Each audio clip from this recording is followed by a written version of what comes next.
बल पंखों से जीवों के प्राण बचाती, पीछी और कमंड होता है कि जब बुरा समय आता है तब तो लोग भगवान का नाम स्मरण करने लगते हैं, और कई बार तो भगवान को दोष भी देने लगते हैं, भगवान आपने हमारे साथ क्या कर दिया, आपने हमारे साथ ही क्या कर दिया।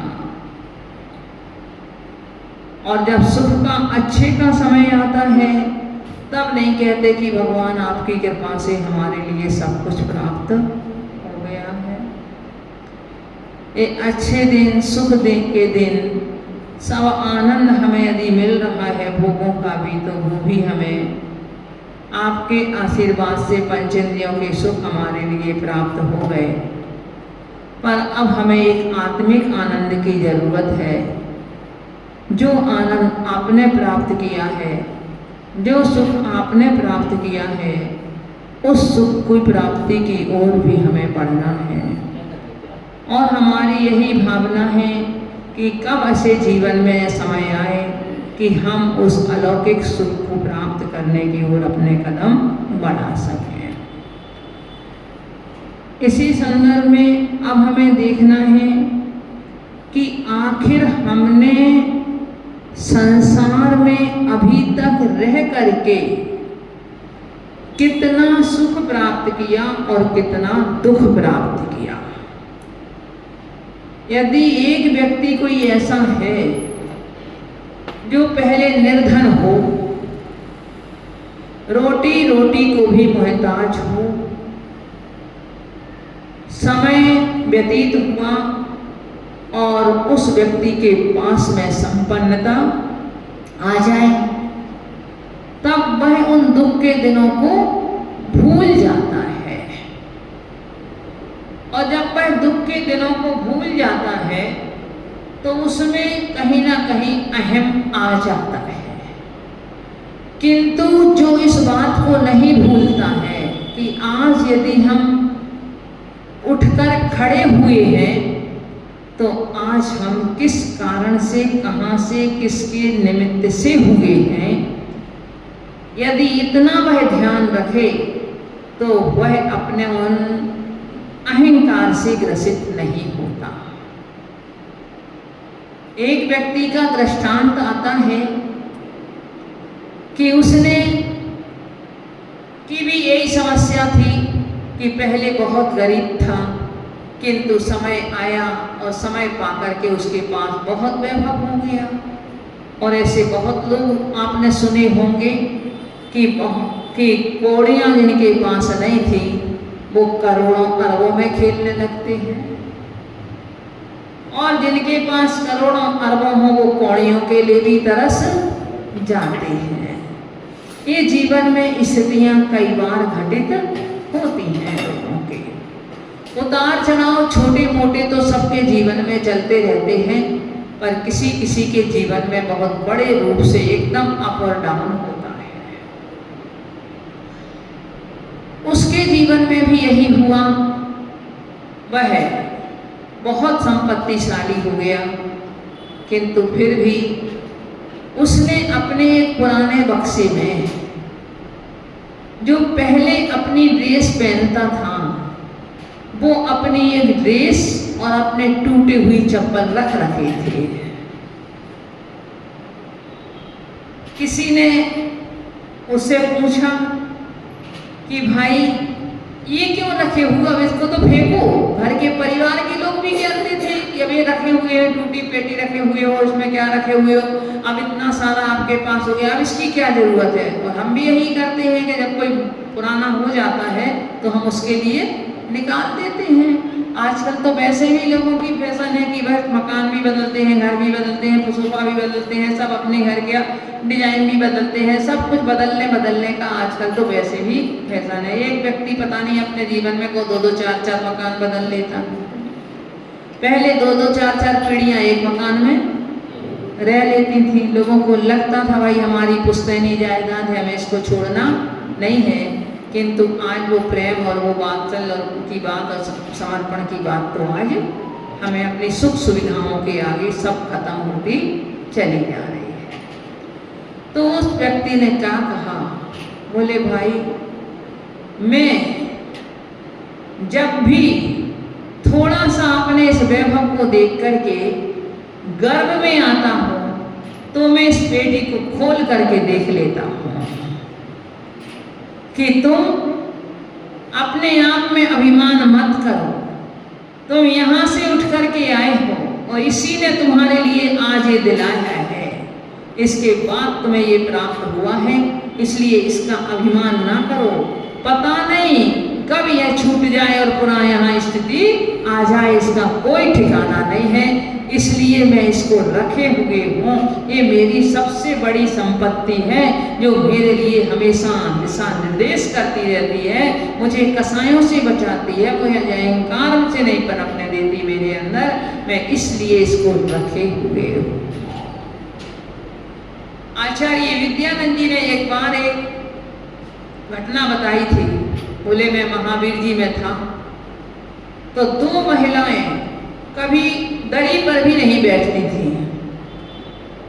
एक दिन जब वो अलग से दर्शन करने के लिए आई तो मैंने उनसे पूछ लिया कि आप लोग दरी पर क्यों नहीं बैठती हैं, चटाई पर आप क्यों नहीं बैठती हैं, सबको बैठने से आप सबसे अलग बैठती हैं।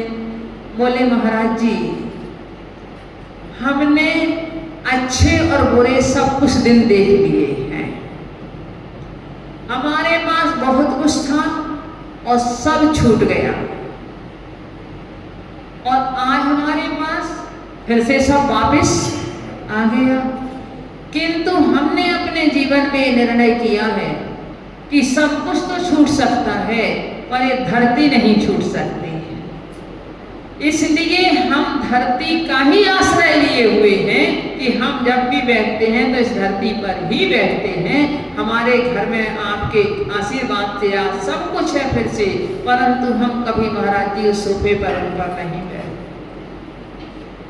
तो एक लोगों के मन में जब अपना एक इतिहास, जब अपना पूर्व ज्ञान उन्हें रहता है, वह कसायों से बचने के लिए एक बहुत बड़ा माध्यम बनता है। पूज्य महाराज जी भी जब एक बार दिल्ली से लेके सोनागिर की तरफ विहार कर रहे थे, क्षुल्लक अवस्था में थे, तो किसी शिव मंदिर में रुके हुए थे।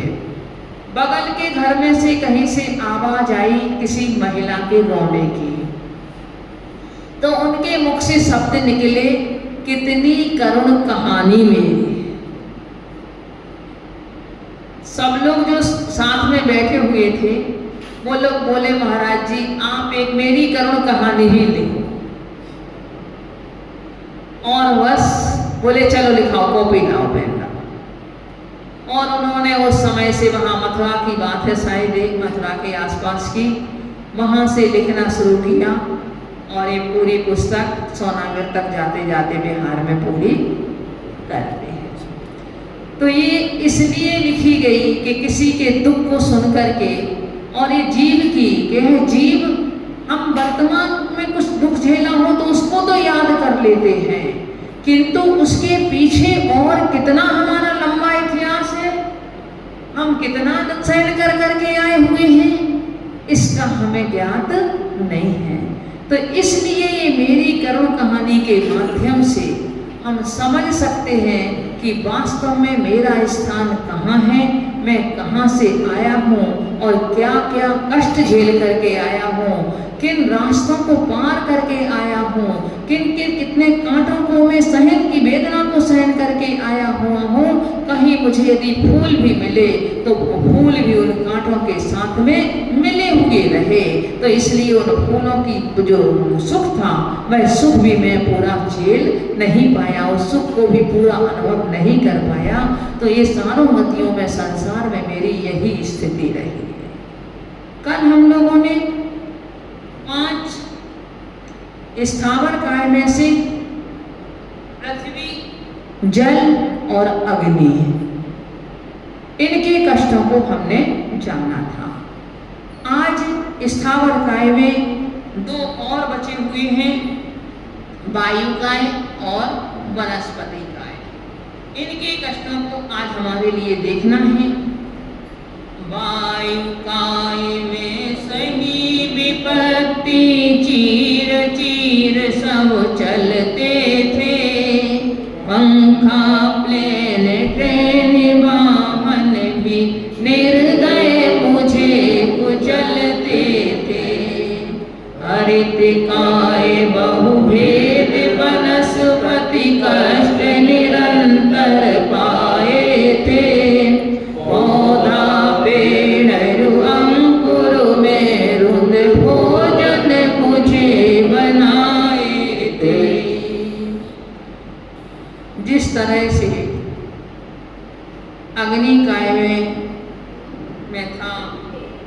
जल काय में था तो वहाँ मैंने कष्ट झेले। अग्नि को गरम गरम अग्नि के ऊपर ठंडा जल डाल दिया, बुझा दिया गया। पानी मिट्टी डाल करके वो जीव जो अग्नि काय के हैं उनको तो वेदना होती ही है, हमारे लिए कोई उन पर रहम नहीं आता है। हम लोग तो ऐसे सोचते हैं अग्नि बुझा दी है हमने, हमें उनको ये नहीं लगता कि अरे इसके माध्यम से मैंने कितने जीवों का घात किया हुआ है।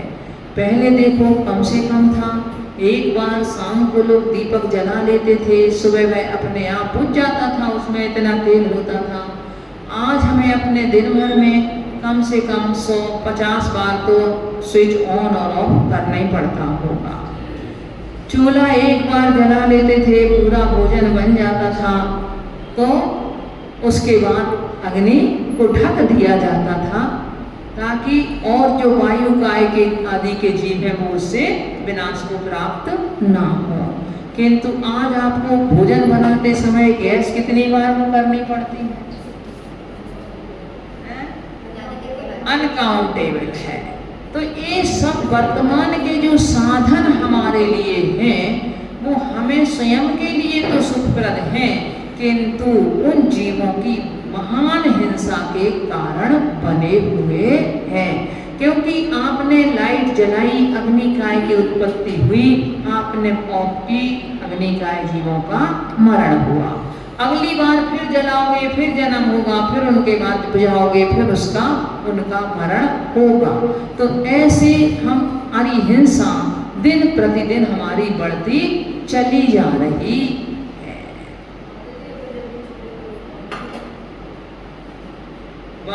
अब वायुकाय में क्या है? वायुकाय में हमने विपत्तियां सही। कैसे?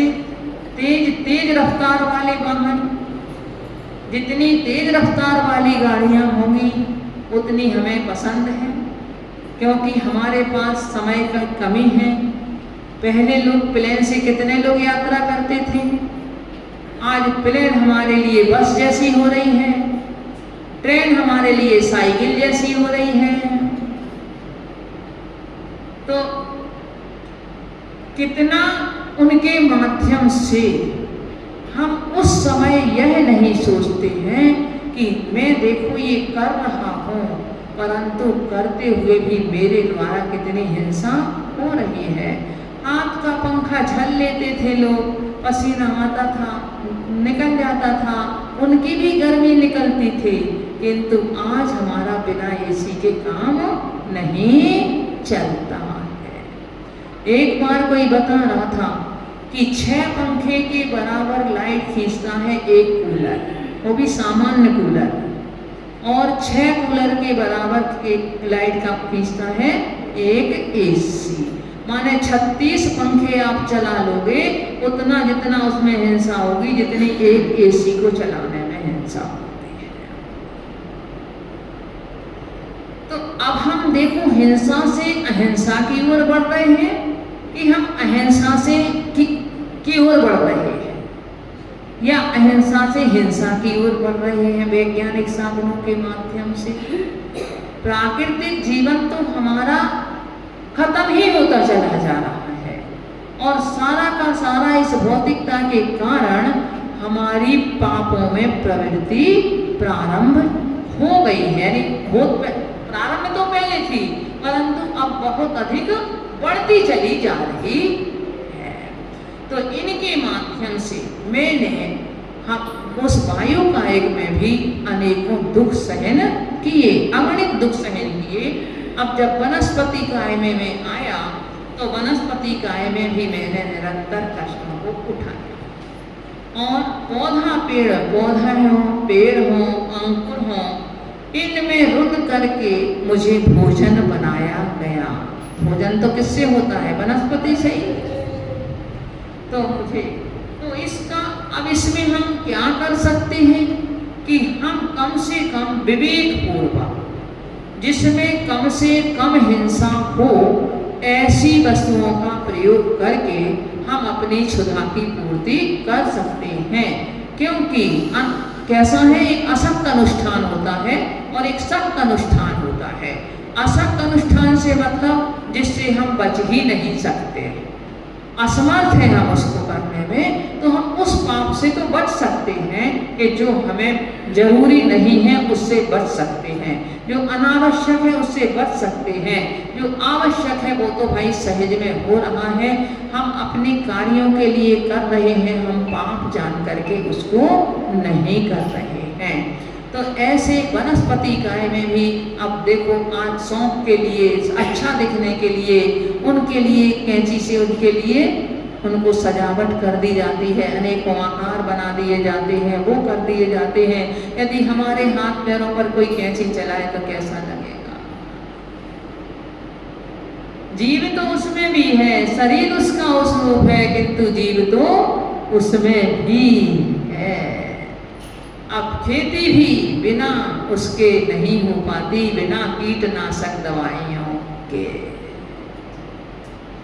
कीटनाशक दवाइयाँ आपको छिड़कनी होंगी तब जाकर के कहीं हो पाएंगे। अब कीटनाशक दवाइयाँ क्या हैं? जहर ही तो हैं।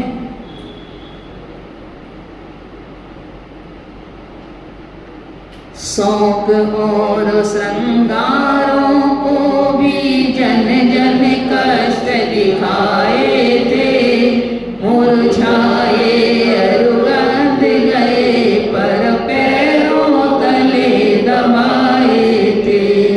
फूल पत्ती को तुन तुन कर सबने मजा उड़ाए थे, एक इंद्री की पर्याओं में अगणित कष्ट उठाए थे। हमने अपने शौक के लिए, श्रृंगार के लिए कोई कार्यक्रम है तो उसमें हमने हजारों लाखों फूलों को तोड़वा कर लाकर और उससे हमें सजावट करनी है। अच्छा लगता है, हमारे लिए शौक है हमारा। हमें अपने शरीर के श्रृंगार के लिए भी, और तो हमें जन जन ने कष्ट दिया, उन्होंने तो अपने श्रृंगार किया, अपना शौक पूरा किया, किंतु प्राण किसके गए? मेरे। जब मैं वनस्पति काय में था तो प्राण मेरे गए, उनका शौक पूरा हुआ मेरे प्राण लेकर के, और जब मैं मुरझा गया तो मुझे पैरों के तले कुचल दिया गया, डाल दिया गया ऐसी जगह कि जहाँ मैं लोगों को पैरों के नीचे कुचला गया। फूल और पत्ती को तुन तुन कर, फूलों को पत्तियों को क्या किया करके, जब वो सजावट करते हैं तो एक एक फूल की एक एक पाखड़ी को बिखरा देते हैं, एक एक फूल की एक एक पाखड़ी को अलग अलग बिखरा दिया जाता है और बड़ा मजा आता है लेकर के लोगों को ऊपर।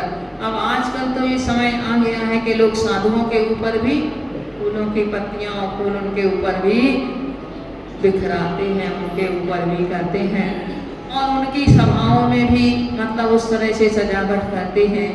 कम से कम आप लोग इतना नियम तो अपने में ले लो कि हम कभी भी कोई धार्मिक या इस आयोजन में शौक और श्रृंगार के लिए इन चीज़ों का उपयोग नहीं करेंगे। आजकल तो आर्टिफिशियल चीज़ें इतनी अच्छी देखने में आने लगी हैं कि बिल्कुल आपको उस जो ओरिजिनल जैसी ही लगती हैं। आप कम से कम वर्तमान में साक्षात हिंसा से तो बच जाओगे।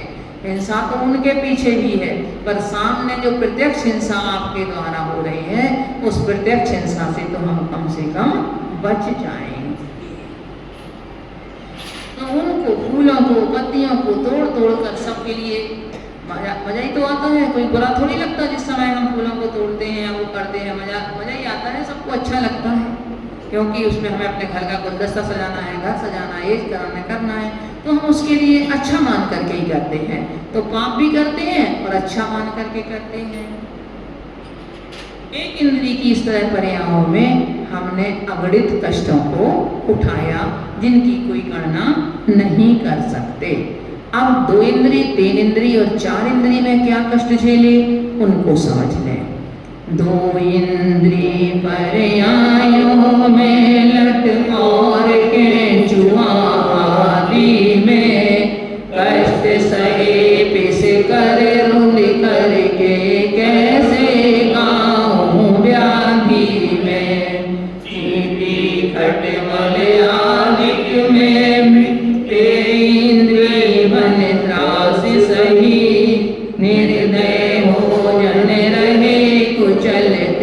यथा हमारी व्यथा रही।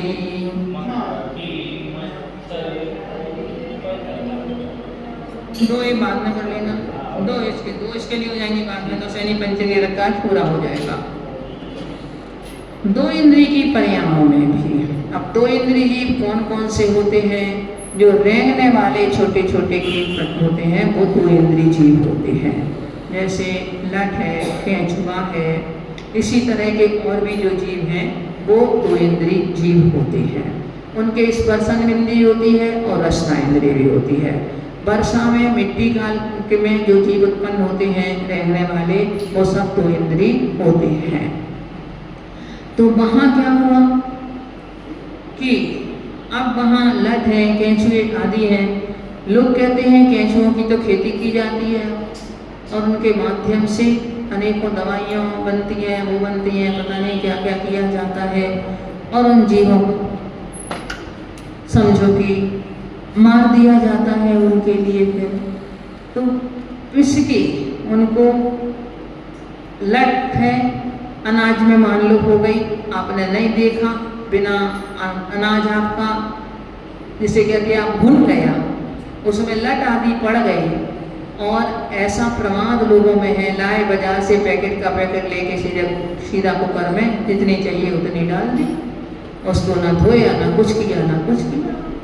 जबकि एक डॉक्टर आए थे एक बार, उनका कहना था कि महाराज जी भी थे, हम लोग भी थे उस समय, बोले महाराज जी लोगों के लिए भोजन बनाना ही नहीं आता। कितने साल पहले की बात है, हमारी दीक्षा नहीं हुई थी उसके पहले की बात है, जब वो फॉरेन रिटर्न थे वो डॉक्टर उस समय आपकी दिल्ली में अंसारी रोड पे रहते थे। तो उन्होंने बताया आगे, बोले महाराज जी लोग भोजन सही तरीके से बिल्कुल नहीं बनाते हैं। कैसे? बोले दाल में आजकल दाल आती है, गेहूं वगैरह आता है, इनमें पाउडर लगा हुआ आता है। और पाउडर किस लिए लगा हुआ होता है? कि इसमें जीव उत्पन्न ना हो, यानी वो कीटनाशक वो भी तब है पाउडर। कम से कम उनका कहना था कि हमें 5 बार तो धो के उसका पानी हमें निकाल देना चाहिए, अच्छी तरह से रगड़ के धो के, और 6वीं बार का पानी उसी में रहने दो, आधा घंटे उसको भीगने दो पानी में, बाद में उसके लिए कुकर में डालो और उसमें उसे पकाओ। उनका कहना था महाराज जी मैं खुद एक बार में गेहूं सुखा रहा था, बोले अपने, तो मेरे से ऊपर फ्लैट वाले थे, वो बोले डॉक्टर साहब आप? बोले मैं खटिया में सुखा रहा था चादर बिछा के गेहूं। तो मैंने, वो जैन थे बोले, तो मैंने कहा आप जैन होकर के पूछ रहे हैं? कहने का तात्पर्य ये है, आज आप बाजार का आटा खाते हो, बाजार के मसाले आप लाते हो, जबकि पहले की अपेक्षा आज साधन बहुत अधिक हो गए हैं। पहले तो महिलाओं को अपने हाथ से आटा पीसना पड़ता था, आज आपको छोटी चक्की भी आ गई है, यदि आप चाहो तो उसके लिए अपने घर में प्रयोग कर सकते हो, और उसका उपयोग करके आप कम से कम एक देख सोध करके तो उसमें डालोगे, विवेक है तो देख सोध करके अनाज उसमें डालोगे तो उस हिंसा से तो बच जाओगे, प्रमाद से बच जाओगे। परंतु लोग क्या कहते हैं, उसे साफ कौन करेगा? उस चक्की को साफ कौन करेगा? हमारे घर में सर्वेंट हैं, उनसे सब कुछ काम करा सकते हैं, हम कपड़े साफ करा सकते हैं, घर साफ करा सकते हैं, चौका साफ करा सकते हैं, सब साफ करा सकते हैं, लेकिन चक्की इसलिए नहीं लाते घर में कि साफ कौन करेगा। मिक्सी आज आपके 2 मिनट में आपको मसाले पीस करके तैयार मिल सकते हैं, परंतु नहीं, हमें तो वही बाजार के और पिसे हुए, जिनका कोई भरोसा नहीं उसमें क्या मिला हुआ है क्या नहीं मिला हुआ है, पता नहीं, धनिया में घोड़े की लीद पिसी हुई है साथ में, और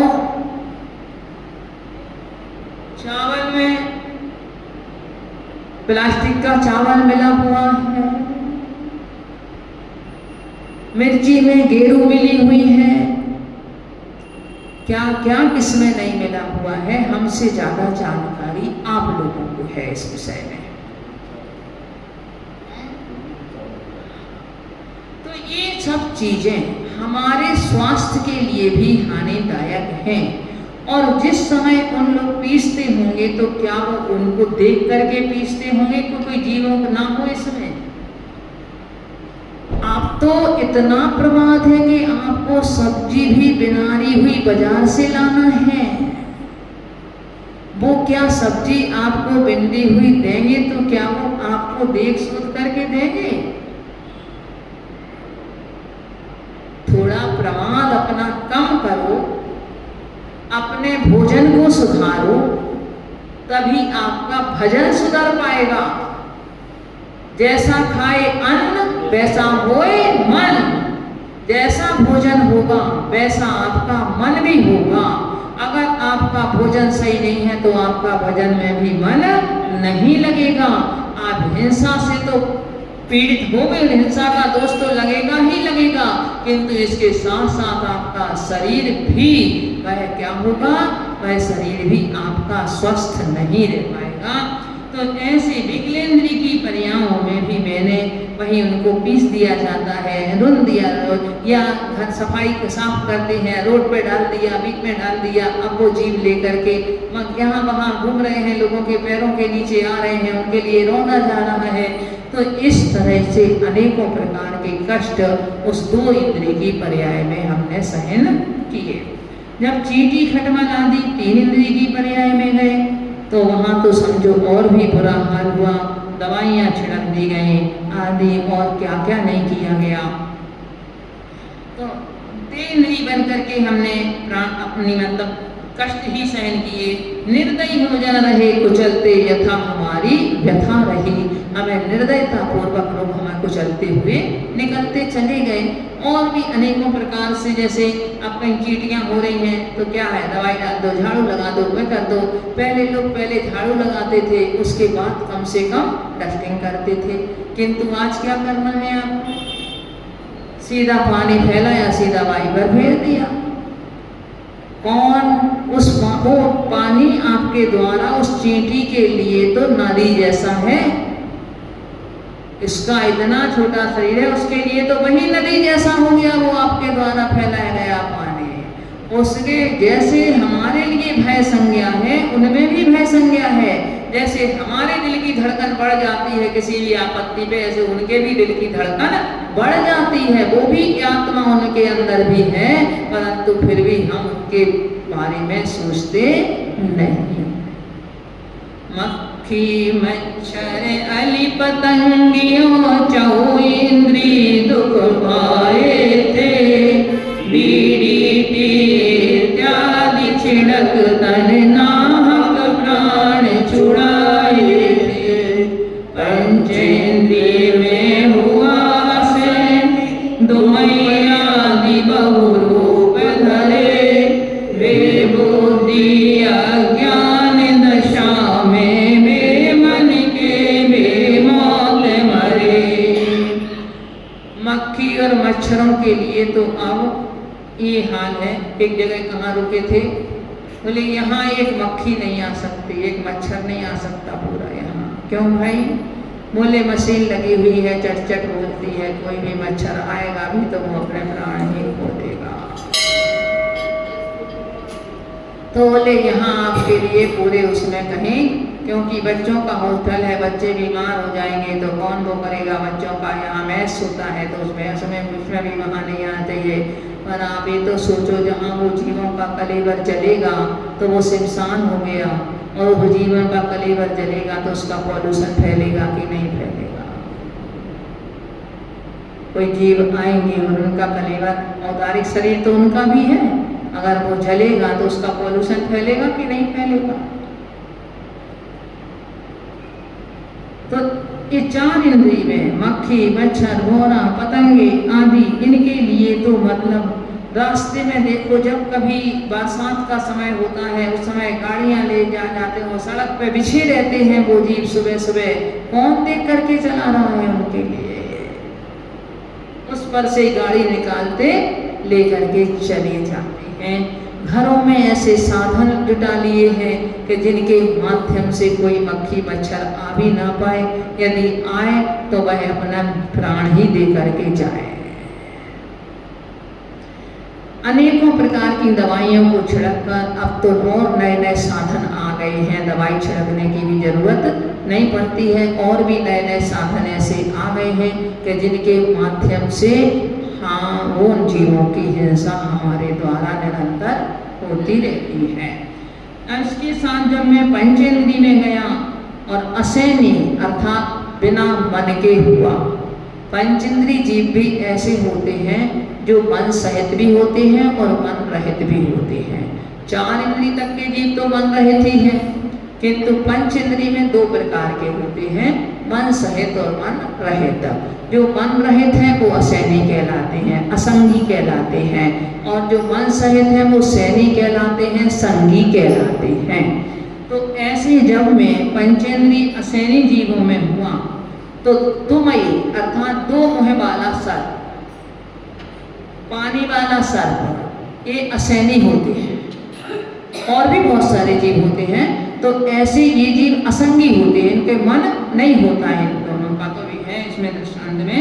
तो इनके ऐसे हमने बहुत सारे रूप धारण किए पंचेंद्रिय असैनी होकर के, किंतु मन नहीं था, बुद्धि नहीं थी, तो अज्ञान दशा में आकर के और हम बेमन के बेमौत मारे गए लोगों के माध्यम से, या स्वयं भी मरे बेमौत, और लोगों के द्वारा मारे जाने पर बेमौत ही कहलाएगा कि जब दूसरों ने अरे सर्प आया, काल आ गया बिल्कुल, और तुम उसके लिए काल बन गए।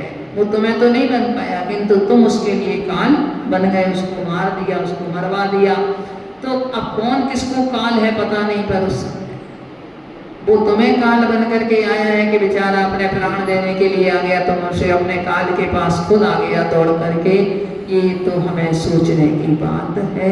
तो इस तरह से हमारे असंगी पर्यायक के विषय तो इनका बहुत लंबा है समझाने का, परंतु अपन ने बहुत संक्षेप में इनको समझा।